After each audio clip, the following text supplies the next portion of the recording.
Do the thing you fear, and the death of your fear would be certain. This is a very wonderful line said by Ralph Waldo. And if you understand it, it has a very deeper meaning inside it.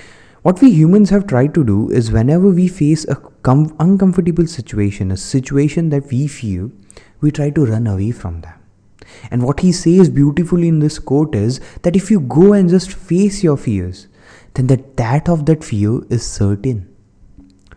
You just beat that fear if you just go try that thing. You just do that thing once. Let's take an example. Many of us would have stage fears. Whenever we go on to stage, we feel really weird. We feel really nervous. We feel, what if we mess up our speech? What if we mess up our presentation? What if the crowd laughs on us? There's a fear of embarrassment. There's a fear of public pressure. There are multiple things going on in your head. You are nervous in general. You are really uncomfortable situation, in a very uncomfortable situation. And so when you go on that stage for very first time, your legs are shaking, you are sweating, you are kind of messing up that speech like this, you are fumbling, you see many people in front of you, everybody is looking in you, there are a million eye contacts on you, and you feel weird. And if someone just stands up and goes and walks in the crowd, you're just dead at that point. But guess what? If you do this situation, if you go and stand on that stage, if you deliver a speech, even if you mess up, you face that fear. You face that fear like a true person, like a true human being. And now you have developed that mental skill to kind of go and face that challenge again. You can face those fears, and that gives you a confidence boost that maybe if you go on the stage for another time, after a month, you give another speech, maybe you will be in that same uncomfortable situation. Maybe you will feel that same amount of fear again. But guess what? Do it the third time. Do it the fourth time. And by fifth time, you'll be very comfortable for going on the stage. You might have just eliminated the fear of having that stage awkwardness or stage nervousness or stage fear. You will just literally eliminate it if you go on stage and give a speech for 5 times in a row. And you'll realize that you keep getting better. And this is the entire rule of life. When you do something that you are fearing about, when you actually do it, when you achieve it, one thing, you'll gain confidence. Second thing, you'll be a different person because you have achieved the thing you have feared your entire life. You could do it. Okay, you know, when you are trying to study for a particular exam, like shit ton, you go through entire night on coffees, you try to go for that exam, and you know the best feeling is when you just go give that exam, and when you're out of the exam hall, that is the best feeling.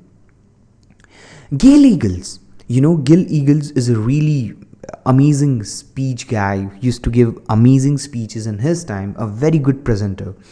He said that do something uncomfortable, and that will be the only reason you'll be successful. Every successful guy, every successful person in general has that one characteristic that they are ready to be in uncomfortable situations. And remember, these uncomfortable situations, if you go and try to do them again and again, it's just like, you will be really afraid. For us, okay, we are medical students. So the first time when you see a dead body, everybody is shaking. Everybody is kind of vibrating and you can't do it, you can't do this. And it was my turn. It was my turn to pick up the dead body, put it on the stretcher, and then get out that stretcher. So one thing, I have to touch that dead body for the very first time. Second thing, I have never done it in my life before. And I'm extremely feared, okay? I'm frightened to the point that I can shed, okay? I have to catch its hand. I have to catch it from the back of neck. I have to put it on the stretcher. There was another guy with me. I have to do it. But guess what? Once I had my hands inside formalin, I was really comfortable. Once I got that hands in my hand, I was really comfortable. Once I kept it on the stretcher, I was really comfortable. And when I came out with these stretchers, all of the other students were frightened, but I was really comfortable at that point. And then in the end, I really comfortably put that dead body again into formalin. Do you understand something? When you do whatever you feel again and again, you will be comfortable in this. And this is the theory of comfortable situation, or this is the theory of your comfort zone. Comfort zone is supposed to be this circular thing that you are stable in. An electron is always stable. The atom is always stable when all of its electrons are in its proper shell and the shell is complete, the shell is fulfilled. But for example, the shell isn't fulfilled. So now one of the extra electrons will excite. So for example, your sodium forms Na plus, combines with NaCl minus, and then when they combine, you see the chlorine atom going into sodium, forming a chemical bond, an ionic bond that forms the greatest salt, the table salt that we use.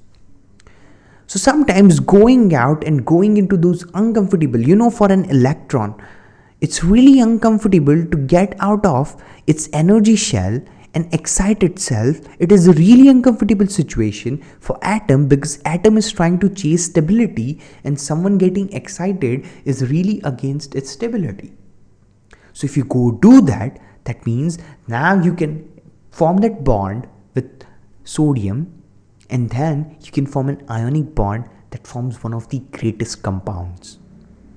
So until unless you don't go out and face those fears and be in that uncomfortable situation, one, you will never be confident onto yourself, and second thing, you will never be able to extend your comfort zone beyond your capabilities. Comfort zone is, for example, this circle. If you go achieve something beyond this circle, your circle expands. If you go again do something big, your circle even expands more. So this is the life rule. If you go and achieve those weird things, you go and do those things that were really frightening you, really, making you shit, when you do them, you be comfortable in them. And then that becomes your new comfort zone. Then you can go for the other things. There will be, again, really frightening situation in the beginning, but as you do them, as you face them, as I said, again, do the thing you fear, and death of the fear is certain. That's it. That's the best line I can say. That's the best line I've ever heard. Okay, so don't trouble your mother. Pray to God. Go face your fears. Be a man. Okay, go face all of those fears. I swear to God, they're this one-time thing. Once you go face them, there'll be a new comfort zone. You'll be really amazed by what effects this particular facing the fear situation will have on your life. You'll be a different guy. You will be really confident onto yourself that you can achieve different things. You can be in uncomfortable situations, and you are ready for whatever new obstacle this life is about to throw at you. Okay, so just do that. Don't trouble your mother. Stay proud on yourself, believe in yourself, and go pray to God, believe in God. That's it. Bye. Jai Janendra.